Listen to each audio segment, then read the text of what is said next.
کتنے لوگ قرآن کو سنجیدگی سے پڑھتے ہیں یہ سمجھ کر کے جو پڑھ رہا ہوں وہ دین ہے؟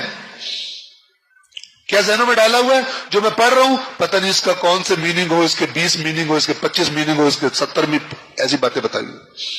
ایسا بندہ کہتا ہے بہتر ہے نہ ہی پڑھو، اور چومتے چاٹتے رہو، ثواب ملتا ہے اس سے.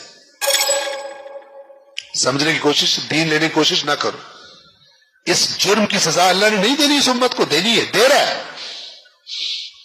یہ توہین قرآن جو سارے مل کے کر رہے ہیں، وہ تمام لوگ جو قرآن مجید کے اندر یہ جاننے کی خواہش مند ہی نہیں ہے کہ اس کتاب میں کیا لکھا ہوا ہے، وہ سب قرآن کی توہین کا ارتکاب کر رہے ہیں. اور اللہ کے سامنے ان کا کیس لگے گا عدالت میں. جب رسول کہے گا میری قوم نے قرآن چھوڑ دیا تھا، سارے کھڑے ہوں گے وہاں پر، اور خدا کہے گا کہ تم نے سوچ کیسے لیا کہ میں قیامت تک کے لیے ایک کتاب کو ہدایت کی کتاب قرار دے رہا ہوں اور تم کہتے تھے اس کے کئی میننگ سمجھ نہیں آتے. تمہاری جرت کیسی ہو یہ بات کرنے کی؟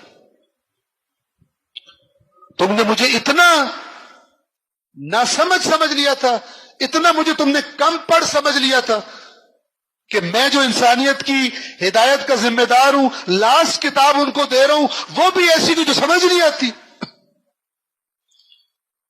ہمارے تو ائمہ کے فرامین میں ہے من زعم، جس کو یہ گمان باطل ہو گیا، جس نے یہ سمجھ لیا ان الکتاب مبہم، کہ اللہ کی کتاب مبہم ہے، فقد ہلک و اہلک، خود بھی ہلاک ہو گیا اور جس کو اس نے یہ بات بتائی اسے بھی ہلاک کر دیا، جس نے اللہ کے قرآن کے بارے میں اس قسم کے جوکس عام کیے.